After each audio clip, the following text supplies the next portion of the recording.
सकती है, वो अपने पति के लिए कुछ भी कर सकती है। यस। लेकिन उससे पहले स्टोरी ये है कि एस्ट्रोलॉजर सब कहते हैं कि तुम अगर शादी करोगी इस इंसान से तुम्हारी जल्दी मृत्यु हो जाएगी। वो फिर भी कहती है कि नहीं, मुझे इससे शादी करनी है। तो इसमें ये वुमेन एम्पावरमेंट बताई गई है कि अगर लड़की किसी से चाहती है मुझे इससे शादी करनी है तो उसी की मर्जी चलेगी। दूसरी ये दिखाया गया कि उसकी सिंसियरिटी अबाउट हर हस्बैंड कितनी ज़्यादा है। तो दोनों स्टोरी में यस, बहुत अच्छा बताया प्रभु जी ने। सावित्री देवी बहुत बड़ी प्रिंसेस होती है, राजकुमारी होती है। उसके जो पिता होते हैं वो ढूंढ रहे होते हैं कि कोई योग्य उसके लिए जो है वो पति मिल जाए, तो मिलता नहीं है, कोई राज्य में नहीं होता। तो वो उसको भेजते हैं कि तुम ऐसा करो, थोड़ा पृथ्वी का भ्रमण करके आ जाओ।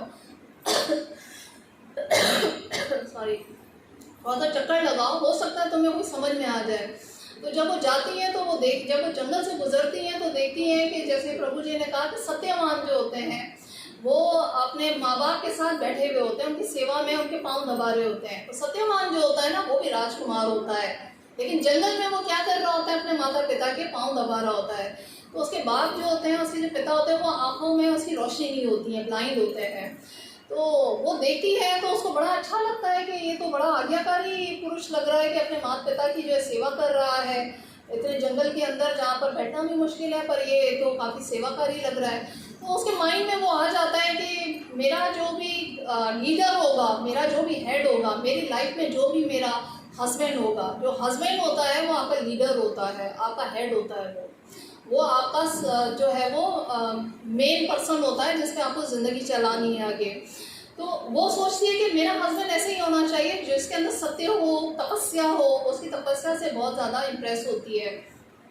तो सत्यवान जो होते हैं उनके पास वो फिर न्योता भिजवाते हैं, इनके जो फादर होते हैं सावित्री देवी के, कि भाई हम आपसे मिलना चाहते हैं, देखना चाहते हैं। जब ये बातचीत वगैरह होती है तो नारद मुनि इनके घर में प्रकट होते हैं सावित्री देवी के घर पे। तो सावित्री देवी जो होती है वो कहती हैं कि भाई मेरी इच्छा है कि ये जो बहुत तपस्वी और बहुत उसके अंदर भगवान के लिए मुझे लगता है कि प्रेम है, क्योंकि माता पिता की सेवा कर रहा है, तो मैं इसके साथ ही अपनी ज़िंदगी निकाल सकती हूँ और मैं इसके हिसाब से चलना चाहती हूँ। तो नारद मुनि भी मुस्कुराते हैं, कहते हैं हाँ सब कुछ बहुत अच्छा है इसके अंदर, लेकिन he will be die earlier, ये जो है ना बहुत जल्दी इसकी डेथ हो जाएगी, तो सोच लें आप। तो जैसे प्रभु जी ने कहा कि सावित्री देवी कहती है कि नहीं, बेशक जो भी हो, मुझे क्योंकि इसके गुण बहुत प्रभावित कर रहे हैं तो मैं इसके साथ ही विवाह करूँगी। तो ये लोग फिर जाते हैं, उनसे बातचीत वगैरह करते हैं, तो पता ये चलता है कि वो भी जो सत्यवान जो होता है, सत्यवान भी क्या होता है कि उसके फादर की आंखों की रोशनी चली जाती है ना, तो उस वजह से क्या होता है, उसको जो दुश्मन होते हैं ना उसके राज्य से निकाल देते हैं। तो इस वजह से ये जंगल में बैठे हुए होते हैं। असल में तो ये भी बहुत बड़ी सल्तनत के क्या होते हैं, कर्ता धर्ता होते हैं। तो इस स्टोरी में एक बहुत अच्छी सी शिक्षा है जो प्रभु जी ने भी हाईलाइट की है।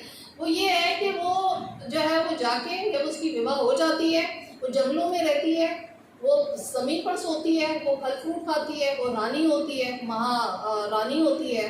पर क्या होता है, वो ये नहीं कहती है कि अच्छा मैं तो अपने जो है वो राजपाट के अंदर और मैं तो अपने महलों के अंदर बहुत अच्छे से रहती थी, मुझे तो बहुत अच्छा रहना मिलता था, खाना मिलता था। आजकल क्या है, ज़्यादातर जो भी जब मामला चल रहे हैं हमारी सोसाइटी में, वो यही होते हैं कि हम शिकायत करते हैं हर चीज़ के ऊपर, हमारी शिकायतें ख़त्म नहीं होती। अरे मुझे तो ये सब कुछ मिलता था, मुझे इतने अच्छे कपड़े मिलते थे, मेरे पास तो ये कुछ खाना पीना था, मेरे पास इतने अच्छे जेवर थे। वो ऐसी कोई बात नहीं करती सावित्री देवी, हालांकि बहुत बड़ी राजा की बेटी होती है, ठीक है, लेकिन वो अपने महलों की बातें, अपने वहाँ के राजपाट की बातें कोई भी वहाँ जाके सुनाती नहीं है जंगल में जाके, बल्कि वो कोशिश करती है कि मैं किस तरह से जो है वो सेवा करूँ अपने जो ससुर और वो हैं और सत्यवान है, क्योंकि तीनों होते हैं वहाँ पर जंगल में। अब वो एक दिन क्या होता है कि सत्यवान जंगल में जाते हैं, तो वो कहती है कि मैं भी आज जो है ना जंगल में जाऊंगी। तो जैसे ही वो जंगल में जाती है सावित्री देवी, तो वहाँ पर क्या होता है, उसको चक्कर आते हैं, सत्यवान जी गिर जाते हैं। जब गिर जाते हैं तो उसको अंदाज़ा तो हो जाता है कि ये लगता है यमदूत आ गए लेने के लिए, क्योंकि उसकी जल्दी मृत्यु होनी थी ना। तो जैसे ही यमदूत आते हैं तो वो काफ़ी जो है ना उससे याचना करती है कि प्लीज़ आप ना मुझे कुछ वरदान दें। मैं चाहती हूँ कि मेरे हस्बैंड मेरे साथ हमेशा रहे, मैं नहीं छोड़ना चाहती, मैं हमेशा इनकी सेवा में रहना चाहती हूँ। तो उसी में क्या होता है कि जो यमदूत होते हैं कहते हैं नहीं, तुम्हारे हस्बैंड के अलावा मैं हर चीज़ देने को तैयार हूँ। तो हर चीज़ देने को तैयार हूँ। तो वो जो सावित्री देवी होती है कहती है अच्छा ऐसा करें कि मेरे ससुर की जो वो है आईज है, रोशनी, वो दे दें आप, या फिर ऐसा करें कि जो इनका पाठ राज वगैरह जो हो गया है वो वापसी मिल जाए। तो वो कहते हैं कि अच्छा चलो ये देखता हूँ, मैं कर सकता हूँ आपके लिए, यमदूत ये कहते हैं। तो सावित्री देवी क्या कहती है मेरी आखिरी इच्छा ये है जो आप कर सकते हैं पूरी, कि मैं चाहती हूँ कि मेरे जो बेटे हैं वो 100 के करीब हों और मेरे बेटे हों। अब यमदूत जो होते हैं वो परेशान हो जाते हैं कि अब हस्बैंड को, उनको तो डेथ होनी है, डेथ है, वो तो गिर गया है, बिल्कुल बेहोश है, और अब कैसे इनके बेटे होंगे। तो वो फिर जो है ना मजबूर हो जाते हैं सावित्री देवी को क्या वरदान देने पर कि अच्छा तुम्हारे जो है वो पति का क्या करेंगे, जीवित करेंगे, फिर से आपकी जो है वो लाइफ में ये अब जीवित हो जाएंगे। क्यों, वजह क्या थी कि Savitri Devi was such a powerful lady. ये सिर्फ आपको ऐसा नहीं है कि कोई कहानी हम सुना रहे हैं, महाभारत के अंदर आई है ये स्टोरी सावित्री देवी की। सीता देवी क्या है, सीता देवी की हम सबके पास एग्जाम्पल पता है। सीता देवी